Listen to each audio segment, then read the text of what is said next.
Assalamualaikum warahmatullahi wabarakatuh. Perkenalkan, nama saya Muhammad Rizky Mauladi, NIM 21051032. Saya dari program studi Sistem Informasi angkatan 2021.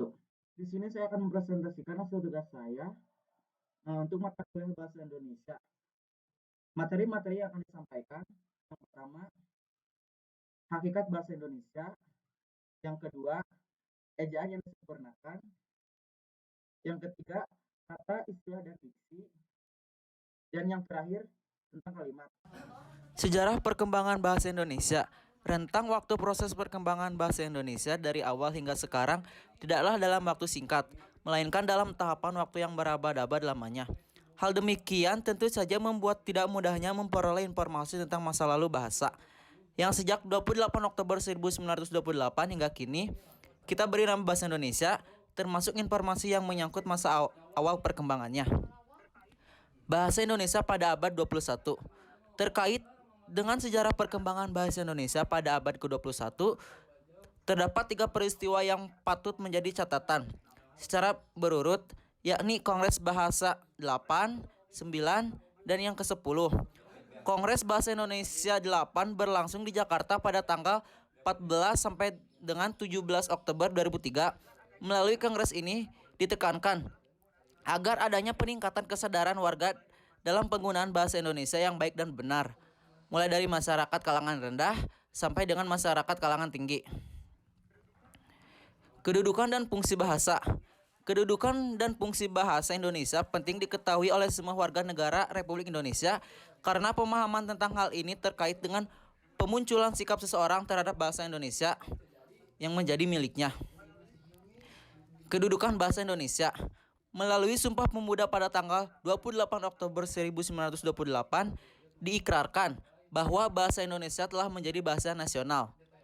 Kejelasan ikrar tersebut terdapat pada urutan ketiga dalam isinya, yang diungkapkan dalam kalimat kami putra dan putri Indonesia menjunjung bahasa persatuan bahasa Indonesia. Pernyataan ini berarti bahwa sebagai bahasa Indonesia nasional, bahasa Indonesia memiliki kedudukan tertinggi di antara semua bahasa yang terdapat atau yang digunakan di wilayah kekuasaan Republik Indonesia. Fungsi bahasa Indonesia. Fungsi bahasa Indonesia dibedakan menurut kedudukannya, yaitu sebagai bahasa nasional dan bahasa negara. Hal itu terdapat pada hasil perumusan seminar politik bahasa nasional yang diselenggarakan di Jakarta mulai dari tanggal 25 hingga 28 Februari 1975. Di dalamnya dirumuskan bahwa bahasa Indonesia sebagai bahasa nasional dan bahasa negara yang masing-masing memiliki fungsi. Yang pertama, sebagai bahasa nasional, bahasa Indonesia memiliki fungsi sebagai berikut. Fungsi yang pertama, sebagai lambang kebanggaan nasional. Fungsi yang kedua, lambang identitas nasional. Fungsi yang ketiga, alat pemersatu berbagai-bagai masyarakat yang berbeda-beda latar belakang, sosial, budaya, dan bahasanya.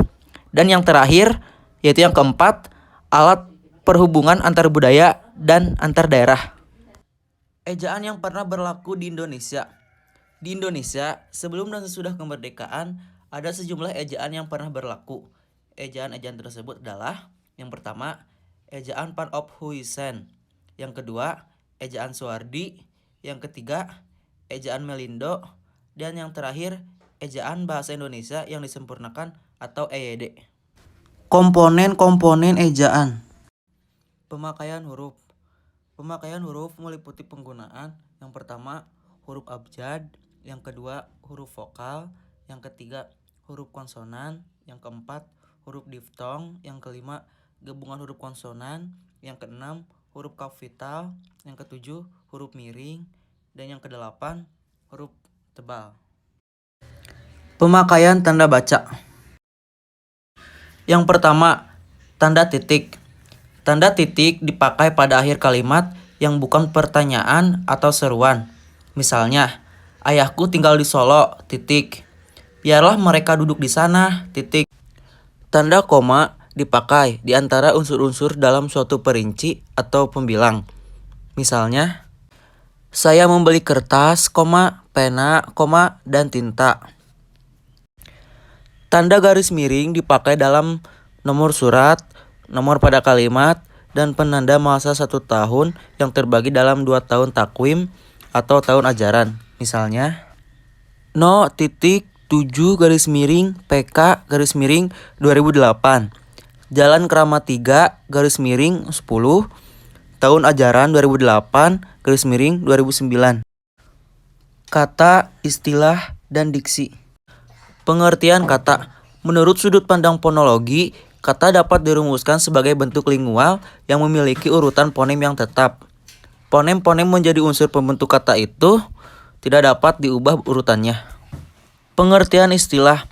Istilah dapat diartikan sebagai kata atau gabungan kata yang memiliki makna khusus dan penggunanya terbatas pada ranah kegiatan atau pada keilmuan tertentu. Istilah itu sifatnya monosematis, artinya dia hanya memiliki satu makna, tidak ganda, ataupun polisemi. Sumber kata. Yang pertama, dari bahasa Melayu. Yang kedua, dari bahasa daerah atau serumpun. Yang ketiga, dari bahasa Sanskerta. Yang keempat, dari bahasa Belanda, Inggris, dan Portugis. Dan yang terakhir, dari bahasa Cina, Latin, dan Italia. Sumber istilah. 3 sumber pengambilan istilah bahasa Indonesia dengan urutan prioritas adalah: yang pertama, bahasa Indonesia atau Melayu, yang kedua, bahasa-bahasa daerah serumpun, dan yang ketiga, bahasa asing. Pengertian diksi. Diksi atau pilihan kata adalah kemampuan memilih satu kata yang tepat di antara sejumlah kata berinonim untuk digunakan dalam konteks tertentu. Kalimat. Pengertian kalimat. Pengertian kalimat secara umum adalah gabungan dua kata ataupun lebih, baik itu dalam bentuk lisan maupun tulisan yang tersusun sesuai pola tertentu sehingga memiliki arti. Unsur-unsur kalimat. Sebuah kalimat terdiri atas beberapa unsur. Unsur-unsur itu meliputi subjek, predikat, objek, pelengkap, dan keterangan. Kelima unsur tersebut tidak selalu hadir bersama-sama dalam sebuah kalimat. Biasanya, unsur yang selalu hadir dalam kalimat adalah unsur subjek dan unsur predikat. Jenis kalimat. Kalimat dapat diklarifikasikan ke dalam beberapa jenis, yakni yang pertama, berdasarkan jumlah subjek dan predikatnya. Yang kedua, berdasarkan kelengkapan fungsi sintaksisnya. Dan yang ketiga, berdasarkan susunan fungsi sintaksisnya. Kalimat efektif.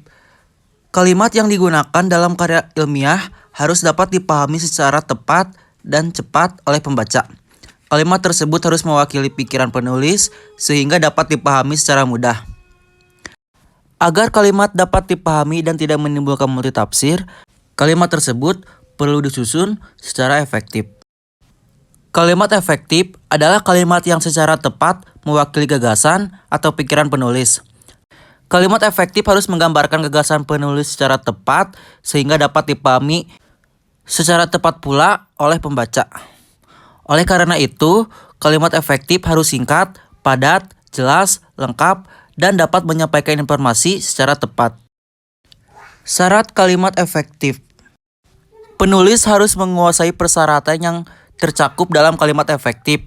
Untuk itu, penulis harus memperhatikan persyaratan kalimat efektif. Yang pertama, kalimat efektif harus gramatikal. Yang kedua, kalimat efektif harus lugas. Yang ketiga, kalimat efektif harus memperhatikan aspek penegakan atau pemokusan. Yang keempat, kalimat efektif. Demikian materi yang dapat saya sampaikan. Mohon maaf apabila ada kekurangan. Wabillahi taufiq wal hidayah. Wassalamualaikum warahmatullahi wabarakatuh. Terima kasih.